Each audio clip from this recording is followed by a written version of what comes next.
வணக்கம். கவிஞனுக்கும் பாடலாசிரியருக்கும் என்ன வித்தியாசம்? கவிஞன் என்பவன் அவனுடைய கற்பனைக்கு அளவில்லை. காட்டாற்று வெள்ளம் போல அவன் மனதில் தோன்றியவற்றை எல்லாம் கொட்ட முடியும் கவிதையாக. ஆனால் பாடலாசிரியருக்கு அந்த ஒரு சுதந்திரம் கிடையாது. இயக்குனர் சொல்லக்கூடிய அந்த கதையின் சூழல், இசையமைப்பாளர் தரக்கூடிய அந்த மெட்டு, இரண்டுக்கும் கட்டுப்பட்டு உட்பட்டு தான் ஒரு பாடலாசிரியர் அந்த கதையும் சொல்லணும், அந்த காட்சியும் சொல்லணும். அதற்குள்ள அந்த அழகான தமிழையோ இல்லை தேவைப்பட்ட ஆங்கில வார்த்தைகளையோ புகுத்தணும். அது அந்த மெட்டுக்குள்ளே உட்காரணும். அதையும் தாண்டி அது மக்கள் மனதில் கொண்டு போய் சேர்க்கணும். கேட்சியாகவும் இருக்கணும். சும்மா ஏதோ ஏனோ தான் எழுத முடியாது. அதனால தான் பாடலாசிரியர்களுக்கு அவங்களுடைய அந்த வேலை கவிஞனை விட சிரமம்னு சொல்லுவோம். கொஞ்சம் கடினம் தான் அவங்களுடைய அந்த வேலை. அப்படி தமிழ் திரையுலகத்தில் பல பாடலாசிரியர்கள் தன்னுடைய பாடல்களால் நம்மை மகிழ்வித்திருக்காங்க. அப்படி அந்த வரிசையில் பாடலாசிரியர்கள் லிரிசிஸ்ன்னு சொன்னால் ஒரு 3 பேர் இன்றைக்கும், அது இத்தனை பேர் இருந்தாலும் அவ்வளோ பேரை பல பேர் ஞாபகம் வச்சிருக்கோமான்னு தெரியாது. பல பேர் மறந்து போயிட்டாங்க. கால வெள்ளத்தில் மக்கள் மறந்தே போயிட்டாங்க. ஆனால் ஒரு 3 பேர் நிலைத்து நிற்குது. காரணம் என்னென்னா, அவர்களுடைய பாணி, அவர்களுடைய அணுகுமுறை, அவர்கள் தந்த பாடல்கள், அவர்கள் கையாண்ட விதம், இதெல்லாம் தான் அவர்களை இன்றைக்கும் மெல்லிசை மன்னர் பாணியில் சொல்லணுன்னா மார்டல் மென் இம்மார்டல் மெலடிஸ், அப்படி இம்மார்டலாக அவங்கள வச்சிருக்கு. அப்படின்னா அதுக்கு காரணம் அவங்களுடைய உழைப்பு, அவங்க தந்த பாடல்கள், அவங்களுடைய நீண்ட திரை இசை பயணம். அதில் முதல்ல சொல்ல போகிறது எல்லோருக்கும் தெரிந்த கவி அரசு கண்ணதாசன் அவர்கள். கண்ணதாசன் 40களிலே துவங்கி இருந்தால் 50களில் தான் அவர் தன்னை அடையாளப்படுத்திக்கிட்டார் பல பாடல்கள் மூலமாக.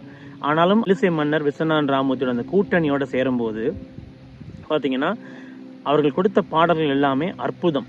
குறிப்பாக கவியரசர் என்ன பண்ணுவார்னா, இலக்கியத்திலேருந்து சில வரிகள், இலக்கியத்தில் பிடிச்சதை கொண்டு ஒரு எளிமையாக இந்த பாடலை தர முடியும், வாழ்வியலை சொல்ல முடியும் அப்படின்னு அவர் தான் தத்துவம் அப்படின்னு சொல்லி நிறைய விஷயங்களை கொண்டு வந்தார்.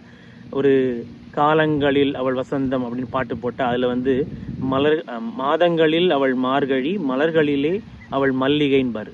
இப்படி நிறையா யானை படை கொண்டு சேனை பலவென்று ஆழ பிறந்தாயடா, அப்புறம் கைவண்ணம் அங்கே கண்டேன், கண்வண்ணம் அங்கே கண்டேன், கைவண்ணம் இங்கே கண்டேன் அப்படின்னு நிறையா இலக்கியம் தரமாக பாடல்கள், கவியரசர் பாடல் சொல்லிட்டே போகலாம். கவியரசர் நினைக்க தெரிந்த மனமே உனக்கு மறக்க தெரியாதா, அந்த பாடலில் அதாவது மறைய தெரிந்த ஒன்றொன்னா ஒரு பொருளும் உனக்கு உருவாக தெரியுது, ஆனால் மறைய தெரியல, நினைக்க தெரியலன்னு சொல்லிட்டே வருவார். ஆனால் ஒரு இடத்துல அவருடைய அந்த கவிஞர் அப்படின்றத ப்ரூவ் பண்ணுறது எங்கன்னா, இணைய தெரிந்த தலைவா உனக்கு என்னை புரியாதா, அந்த என்னை புரியாத சுஷில் நம்ம பாடுறதும் அது கவியரசர் போட்ட அந்த வரியும் அவர் தான் அப்படின்னு சொல்ற மாதிரி இருக்கும். மாமன் தங்கை மகளான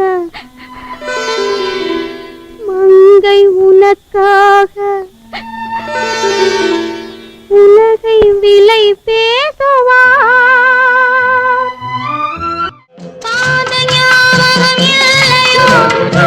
பருவ நாடகம் தொல்லையோ, வாழ்ந்த காலங்கள் கொஞ்சமோ,